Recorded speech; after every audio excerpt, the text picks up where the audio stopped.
વૈશાખ સુદ ત્રીજનો દિવસ એટલે આખા ત્રીજ. તેનું શાસ્ત્રીય નામ છે અક્ષય તૃતીયા. ગુજરાત, સૌરાષ્ટ્ર અને કચ્છમાં આખા ત્રીજને વરસનો વચલો દિવસ કહે છે. તે વણજોયું મુહૂર્ત ગણાય છે. વર્ષમાં 4 શ્રેષ્ઠ વણજોયા મુહૂર્ત હોય છે. બેસતું વર્ષ, ચૈત્ર સુદ એકમ, આખા ત્રીજ અને દશેરા, જેમાં આખા ત્રીજ સૌથી શ્રેષ્ઠ અને શુભ માનવામાં આવે છે. આ પર્વ હિન્દુ ધર્મમાં ખૂબ જ ખાસ માનવામાં આવે છે. આ તિથિએ જે શુભ કામ કરવામાં આવે છે તેનું અક્ષય ફળ મળે છે, એટલે તેને અક્ષય તૃતીયા કહેવામાં આવે છે. આ પર્વને આખા ત્રીજના નામથી જ ઓળખવામાં આવે છે. અક્ષય તૃતીયાના દિવસે નવી વસ્તુઓની ખરીદદારી અને સોનાથી બનેલી વસ્તુ કે આભૂષણ ખરીદવા ખૂબ જ શુભ માનવામાં આવે છે. હિન્દુ અને જૈન ધર્મમાં અક્ષય તૃતીયાનું વિશેષ મહત્વ છે.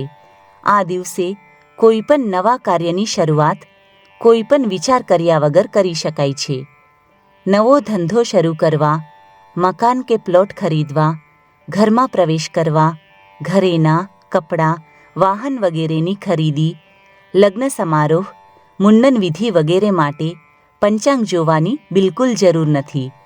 તમને ગમે તે કામ તમે નિસ્સંકોચ કરી શકો છો. કોઈ પણ પ્રકારની ખરીદી કરી શકો છો. અક્ષય તૃતીયાને આખા ત્રીજ અથવા અક્ષય તીજ તરીકે પણ ઓળખવામાં આવે છે.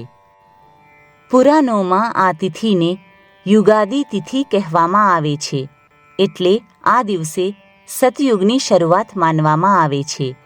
મહાભારત અને નારદ સંહિતામાં આ દિવસને ખૂબ જ ખાસ માનવામાં આવે છે. જ્યોતિષમાં આખા ત્રીજને વણજોયું મુહૂર્ત કહેવામાં આવે છે.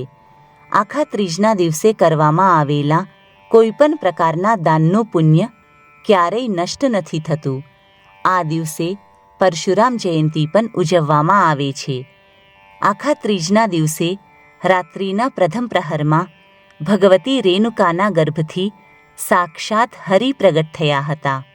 તે વખતે 6 ગ્રહો પોતાની ઉચ્ચ રાશિમાં હતા. આખા ત્રીજને વર્ષના 4 શ્રેષ્ઠ દિવસો એટલે કે વણજોયા મુહૂર્તના દિવસોમાં ગણવામાં આવે છે.